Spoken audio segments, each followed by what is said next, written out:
안녕하세요, 김택스입니다. 우리가 상가주택이라고 하면 다음과 같은 모양의 건물, 우리가 걸어다니면서 어디서나 정말 흔하게 볼 수 있는 건축물의 형태잖아요. 이런 건물들은 대부분 1층은 상가, 2, 3, 4층은 주택의 형태로 돼 있어요. 대부분은 지어진 지가 30년, 40년 된 건물들이 많기 때문에 상당수는 연세가 많은 어르신들이 가지고 있는 경우가 많습니다. 이러한 상가주택의 특징은 양도하실 때 세금 문제가 굉장히 어렵고 복잡한 경우가 그게 아닌 경우보다 훨씬 많습니다. 그 얘기는 세금과 관련된 사고도 많다는 거겠죠. 그래서 오늘은 제가 상가주택 양도를 하실 때 이 세금 폭탄을 맞는 경우도 너무 많이 봤기 때문에 이 폭탄을 맞지 않기 위해서 조심하실 점과 그리고 실제 수행사를 통해서 중요한 절세 팁까지 모두 알려드리도록 하겠습니다. 이 상가주택 특징 중에 한 가지는 어르신들이 오랫동안 거주하셨고 또 다가구 주택이잖아요. 이 다가구 주택은 한 채의 주택으로 본다. 이 부분을 워낙 많이 들었고 너무나 잘 알고 계시기 때문에 팔았을 때 세금도 거의 없을 거다라고 인지를 하고 계세요. 그러다가 어느 날 매수인이 불쑥 나타나서 좋은 가격에 사주겠다고 설득을 하게 되고 가계약금을 덜컥 받습니다. 어르신들이 이런 경우가 정말 많습니다. 그리고 나서 세금을 사후적으로 점검을 하게 되죠. 비과세라 세금이 얼마 안 되는 줄 알았는데 세금을 폭탄을 맞습니다. 뭐 때문일까요? 100이면 100 문제가 이 옥탑에서부터 시작됩니다. 대부분의 이제 상가주택이나 다가구 주택에는 옥탑이 있습니다. 하지만 이 저마다 사용 행태가 다 다른데 어떤 분은 단순히 창고로 쓰고 계신 분도 계시고 어떤 분은 매입 시점부터 혹은 건축 당시부터 불법 증축이 돼서 해당 옥탑에 세입자를 두고 임대 사업을 하는 경우도 많이 있습니다. 아무래도 이제 월세가 조금이라도 더 들어온다는 것은 건물을 매각함에 있어서 가격에 지대한 영향을 주기 때문에 이거를 포기하기가 좀 아깝죠. 그리고 이제 세입자를 들이기 시작했다면 이 단기간에 세입자를 내보내는 것도 여간 쉽지가 않습니다. 그런데 이 옥탑이 왜 문제냐? 우리가 이제 건축법상 한 채로 보는 이 다가구 주택은 주택으로 쓰는 층수가 3개 층 이하여야 됩니다. 꼭 기억하세요. 3개 층입니다. 하지만 우리가 1층은 상가, 2, 3, 4층은 주택으로 쓰면서 이 옥탑까지 주거용으로 쓰게 되면 주택으로 쓰는 층수가 몇 개죠? 4개 층이 되죠. 그래서 이는 건축법상의 다가구 주택이 아니라 다세대 주택이 됩니다. 다세대 주택의 특징은 한 호수당 한 채의 주택으로 간주합니다. 따라서 만약에 10가구가 있는 다가구 주택에서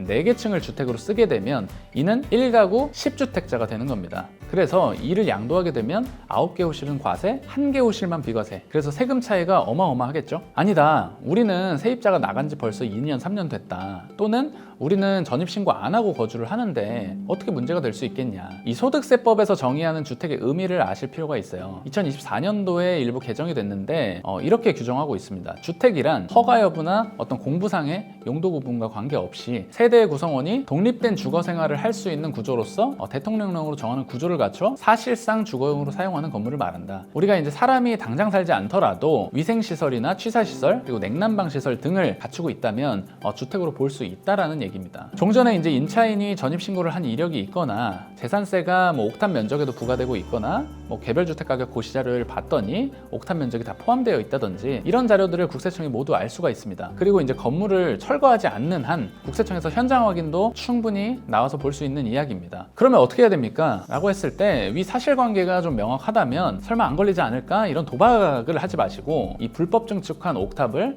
원상복구를 하신다거나 취사시설이나 위생시설 등을 철거하는 등의 원상복구를 하셔야 됩니다. 다만 여기서 꼭 기억하실 점이 다세대에서 이제 다가구로 용도 변경이 되게 되면 용도 변경이 된 날로부터 2년 이상 추가적으로 보유를 하셔야 다가구로 인정받을 수 있다는 점을 꼭 기억하시고 세입자를 그래서 내보내고 원상복구를 하고 2년 이상 보유하고 이런 것들을 체크하다 보면 딱 봐도 시간이 많이 걸리겠네 이렇게 생각을 하셔야 되고 양도 시점에 항상 조심하셔야 됩니다. 최근에 이제 삼성동에서도 50억 원에 양도한 상가주택 물건이 옥탑으로 인해서 다세대로 판정을 받았고 당초 세금의 10배가 넘는 세금이 부과된 사례가 있습니다. 그런데 사실 이제 제게는 이런 사례가 너무 흔한 사례가 돼서 이제는 사실 놀랍지도 않습니다. 이번에는 옥탑 말고 많이 모르고 계시는 절세 팁을 좀 공유해드리려고 하는데요. 최근에 이제 제가 진행했던 절세 사례 중에 한 가지입니다. 해당 상가주택은 공부상의 이제 건축물 대장으로 보면 상가의 면적이 주택 면적보다 큽니다. 우리가 양도가액이 상가주택이 12억 원 이하인 상가주택은 주택의 면적이 상가의 면적보다 큰 경우에 전체를 주택으로 봐서 비과세가 됩니다. 즉 세금이 빵원이 된다는 건데, 상가 면적이 더 크다면 주택 부분만 비과세가 됩니다. 다시 말해서 주택 면적이 상가 면적보다 1제곱미터라도 크게 만들 수 있으면 대규모로 세금 절세가 가능해진다는 이야기가 되는데요. 해당 물건은 이제 공부상 면적 그대로 계산하면 양도소득세가 약 1억 7천만 원 정도 나오는 상황이었어요. 그런데 이제 육안으로 봐도 일부 면적이 공부상 그리고 실제가 다른 것으로 보여졌고, 주택의 면적으로 편입되지 않은 부분들이 좀 확인이 돼서 현장 실사를 진행했고, 전문가를 통해서 도면 작성을 다시 하는 등의 행위를 통해서 주택으로 볼 수 있는 포인트들을 찾아냈고, 이를 인정받아서 전액 비과세로 만들었던 케이스입니다. 이렇듯 세법은 이 실질과세 원칙을 따르고 있기 때문에 우리가 공부상에 근린시설로 되어 있더라도 주택으로 전용하고 있는 경우, 또는 공부상 면적보다 실제 주거 전용 면적이 더 큰 경우 등을 세무서에 입증해서 세금을 절세해 나가는 케이스가 있습니다. 다만 이런 경우에도 과세관청과 당연히 사실관계 싸움이 붙을 수밖에 없어요. 하지만 이런 다툼에서 지는 경우 과세가 되거나 조세 불복 청구까지 이루어져서 장기간의 싸움이 될 수 있는 가능성도 있기 때문에 반드시 전문가와 신중히 판단하셔야 되는 것은 당연하겠고, 만약에라도 추징이 됐을 때 비과세가 안 되거나 당초보다 세금이 증액되는 경우가 있을 수 있겠죠. 이때 이제 가산세 부담이 적지 않을 수 있기 때문인데요. 어찌됐건 상가주택은 아직까지도 양도 시점에 절세가 충분히 가능한 물건이라서 1억을 더 받고 파는 것도 중요하겠으나 세금을 1억 절세하는 것도 매각만큼이나 중요하다고 꼭 기억을 해주시고, 상가주택 양도를 앞두신 분은 세무 전문가와 면밀히 검토해서 양도 계획을 미리 세우고 준비를 하시는 것이 좋겠습니다. 오늘 영상이 도움이 되셨다면 구독, 좋아요, 알림 설정까지 부탁드립니다. 감사합니다.